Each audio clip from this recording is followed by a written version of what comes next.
Hi, boys and girls. So I thought I've been reading picture books every Friday, and mostly I think that's for the little people, but I thought that I would start a book for some of my older kids. And this one is called Greyson Gray, Camp Legend. This is book one. So here's the dedication.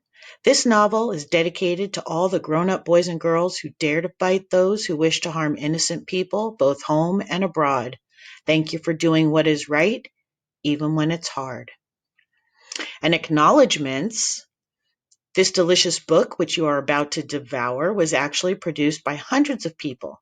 Many of the hundreds have no knowledge of this fact. I deliberately swiped their personalities, gestures, and impromptu dialogue and used those ingredients to cook a story stew.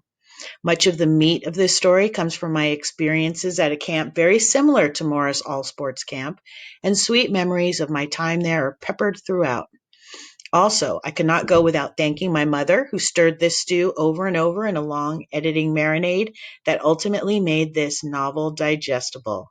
And finally, thank you to my wife, who feeds me when my hunger pervades my every thought. That was some beautiful writing.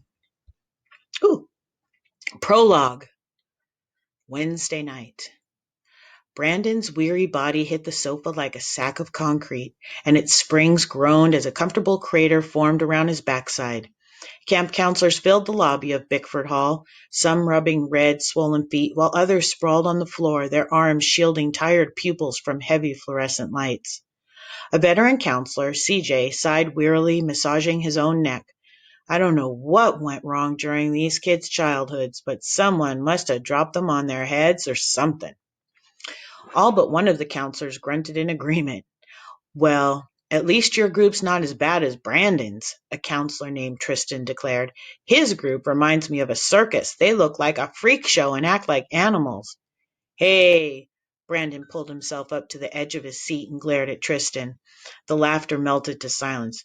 Don't talk about them that way, okay? Tristan looked up.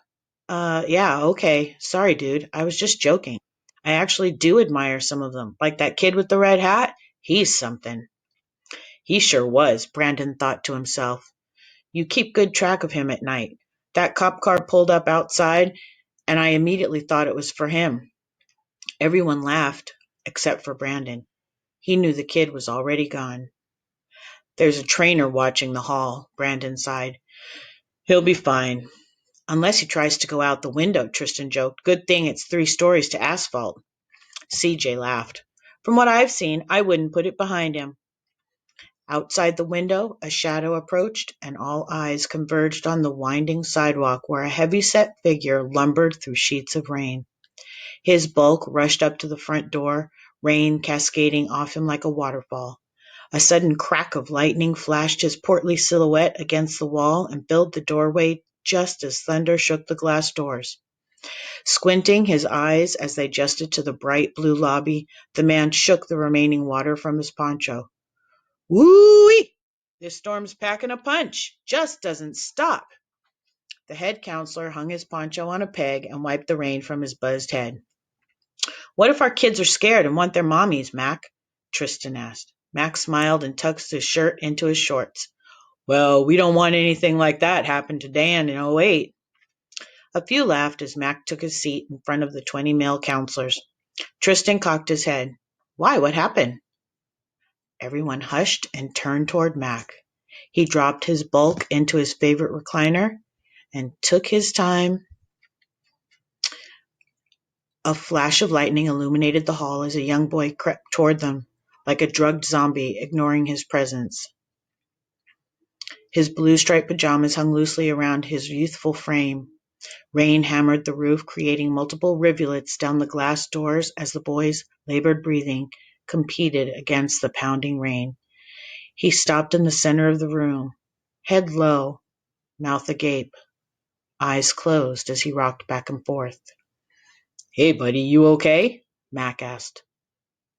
10. The boy spoke plainly, eyes still closed. A frown creased Mac's brow and his head tilted to the side. What? 10 what, son? 9. Whose kid is this? He's mine, Brandon stated as he rushed over to the boy. 8. Austin, are you awake? He's counting down. What is he counting down to? I don't know. 7. The room grew tense as the counselors sucked in their breath and slid to the edge of their seats. 6. The boy's whisper grew louder. His eyes opened and stared blankly out the window. Austin, look at me. 5. Brandon knelt and grabbed the boy's arms, looking straight into his eyes. Austin! Austin, wake up! 4. Austin, listen to me. What are you counting down to? 3. The counselors in the room stood up, muscles taut, eyes frantically darting from the boy to wherever his gaze led. Wake him up! Quick! Austin, wake up! What happens at 0? 2. What happens? What happens at 0?